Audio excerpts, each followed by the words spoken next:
আল্লাহ পাক বলেন কিতাবুন উনজিলা ইলাইকা ফালা ইয়াকুন ফি সাদরিকা হারাজুম মিনহু লিতুনদিরা বিহি ইলা আখির আয়াত।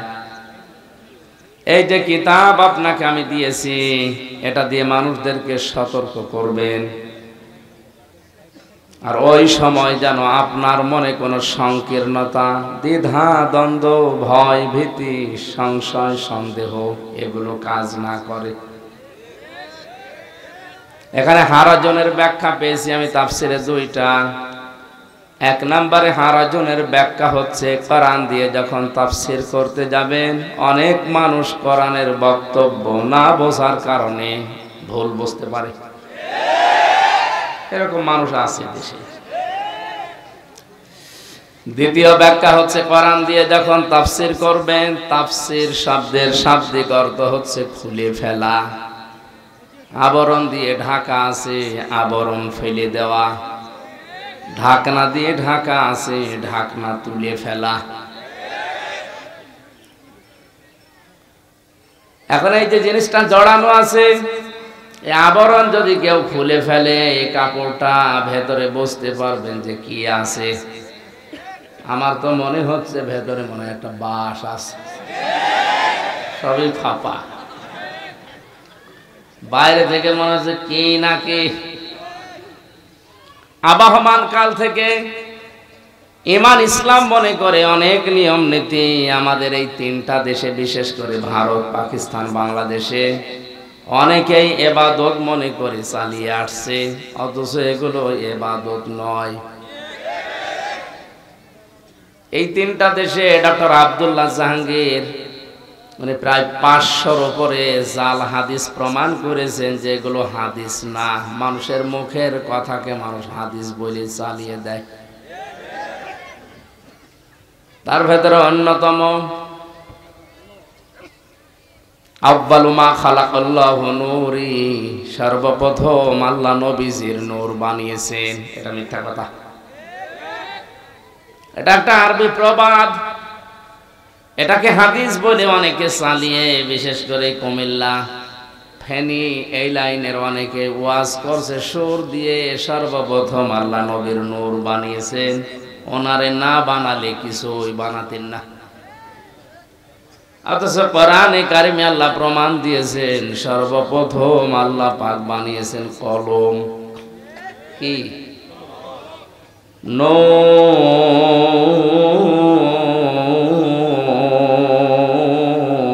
ওয়াল কলামি ওয়া মা ইয়াসতুরুন। আল্লাহ পাক বলেন, হে নবী, কলমের কসম, এবং কলম দিয়ে লেখকরা যা লেখে ওই লিখিত জিনিসের কসম।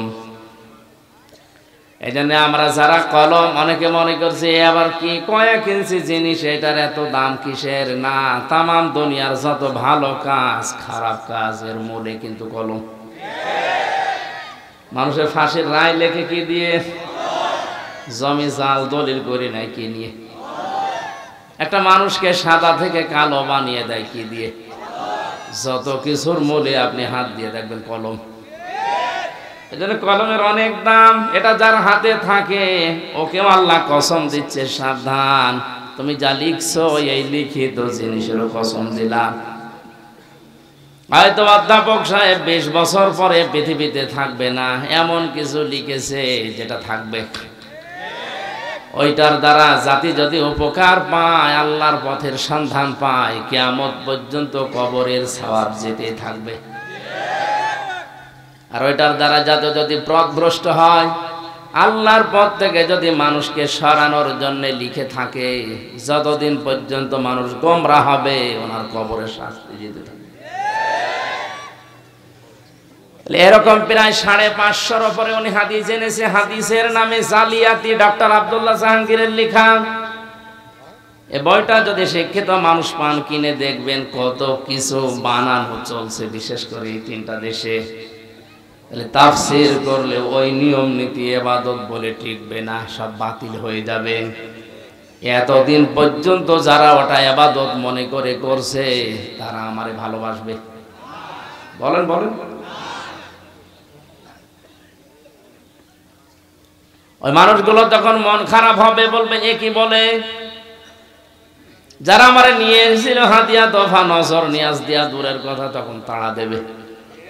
আল্লাহ জানে হারাজন দিয়ে জানিয়েছেন, কোরআন প্রচার করতে গিয়ে কারো মুখের দিকে আপনার তাকানোর দরকার নেই। কে খুশি কে বেজার ওগুলো বাদ, আমি যেটা বলতে বলেছি ওটা স্পষ্ট ভাবে বলেন। হ্যাঁ, আপনি বলবেন কার তার সামনে, ওয়ানজালনা ইলাইকা যিকরা লিতুবাইয়িনা লিন-নাস মা নুজিলা ইলাইহিম ওয়া লাআল্লাহুম ইয়াতাফাক্কারুন।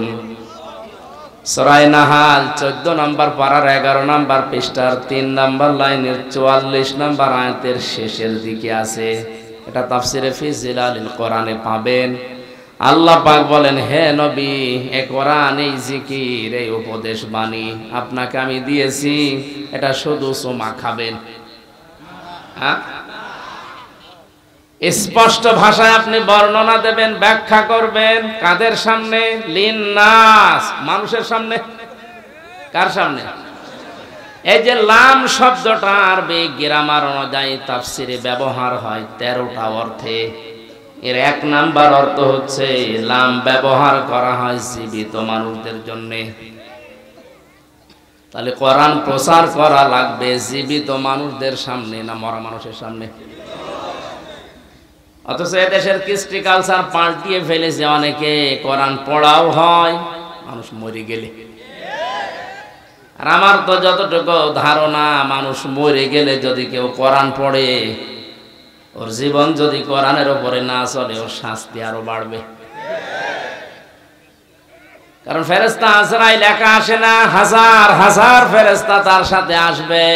আপনি লোকটা মরে গেছে, এখন পড়ছেন ইউসিকুমুল্লাহু ফি আওলাদিকুম লিযযাকারি মিসলু হাযযিল উনসায়াইন। আল্লাহ পাক ঘোষণা দিয়েছেন, পৃথিবীর বাবারা জমি জায়গা যখন ভাগ বন্টন করবা, এক ছেলেকে যা দিবা, 2 মেয়েকে তাই দিবা, এটা আমার আইন। এটা কি? যে লোকটা এই বন্টন ঠিক মতো না করে ছেলের নামে সব লিখে দিয়ে মেয়ের মাথায় হাত দিয়ে বলে, মা তোর জন্য দোয়া করে দিলাম, ফেরেশতার ওই কথা দেবে না, বেটা এ আর তোর জীবনে ছিল? এই কথা বলছে না কেন? এরকম পড়তে পড়তে যত যাবে, ওর জীবনে তো একটাও মেলে না, ওর পরিবার কোরআন দিয়ে চলে নাই। এই যে কিতাবের আগে আলিফ লাম দেওয়া আছে, বগুড়াবাসী কথা 2 ঘন্টা 5 ঘন্টা দরকার নেই। বিশ্বনবী পৃথিবীতে সর্বশেষ ভাষণ দিয়েছিলেন মাত্র 27 মিনিট। এটা এমন ঐতিহাসিক ভাষণ, কিয়ামত পর্যন্ত মানুষ এই ভাষণটা নিয়ে গবেষণা করছে, কুল কিনারা আজও শেষ করতে পারেনি। ওনার 27 মিনিটের বক্তব্যে তামাম দুনিয়া চলে, আর আমরা 27 ঘন্টা বললেও কথা শেষ হয় না, কারণ আমাদের কথায় কোনো মাল মশলা নেই, কথা অল্প শোনেন।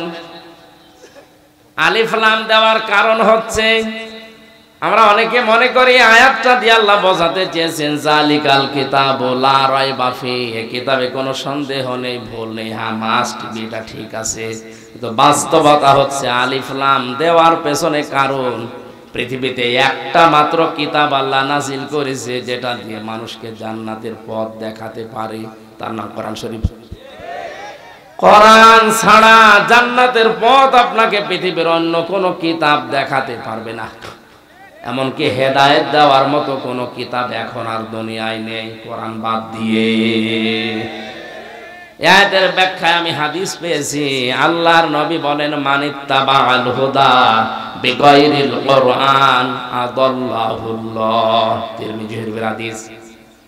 আল্লাহর নবী বলেন, কোরআনে কারীম বাদ দিয়ে পৃথিবীর কোন জায়গায় যদি কেউ ছোটাছুটি করে, দৌড়িয়ে যায়, তার নিয়ত যতই ভালো থাকুক যে আমি ভালো হতে যাচ্ছি, এই ভালো করে শোনেন, কোন মানুষের নিয়ত যত বড় শুদ্ধ থাক, ভালো থাক, সহি থাক যে আমি ভালো হতে যাচ্ছি, কিন্তু সেখানে যদি কোরআন না থাকে, কোরআনের কর্মসূচি না থাকে, এই হাদিসের ব্যাখ্যা হচ্ছে আদাল্লাহুল্লাহ শব্দটা খুব মারাত্মক শব্দ। আদাল্লা ইউদিল্লু বাবে ইফআল থেকে এসেছে। বাংলা অর্থ কি দাঁড়ায় জিজ্ঞাসা করেন তো? যদি নবী দল্লা দিতেন, দল্লা ইয়াদিল্লু, বাংলা অর্থ আসতো আপনি নিজেই নিজেকে খারাপ বানিয়ে ফেলেছেন। কিন্তু আদাল্লা শব্দ আসার কারণে বাংলা অর্থ দাঁড়াবে আপনার হয়তো নিয়ত ভালো ছিল, কিন্তু কোরআন সেখানে ছিল না, এই জন্য আল্লাহ নিজে দায়িত্ব নিয়ে আপনাকে খারাপ বানাবে। কথা বুঝতেছে? শব্দটা কি ছিল বলেন তো? আদাল্লা ইউদিল্লু বাবে ইফআল থেকে আসার কারণে বাংলা অর্থই দাঁড়িয়ে গেছে। আপনি হয়তো ভালো নিয়ত কোনো জায়গায় গিয়েছিলেন, কিন্তু সেখানে কোরআন ছিল না, কোরআনের কর্মসূচি ছিল না। আল্লাহ নিজে দায়িত্ব নিয়ে হেদায়েতের রাস্তা থেকে ধাক্কা দিয়ে আপনারে ফেলে দেবে। এই হাদিস শোনার পরে কি সিদ্ধান্ত নেওয়া যায় না যেখানে কোরআন নেই, ওই পীরের দরবার যদি আমার বাবাও তৈরি করে ওই দরবারে আমি নেই? কারণ ওখানে যদি থাকি আমারে খারাপ বানাবে কে? আমার মনে হয় ভাষা বোঝে না। ভাষা বোঝে? যেখানে কোরআন নেই ওখানে যদি আমি ভালো হওয়ার নিয়তেও চাই আমাকে গোমরা বানিয়ে দেবে কে?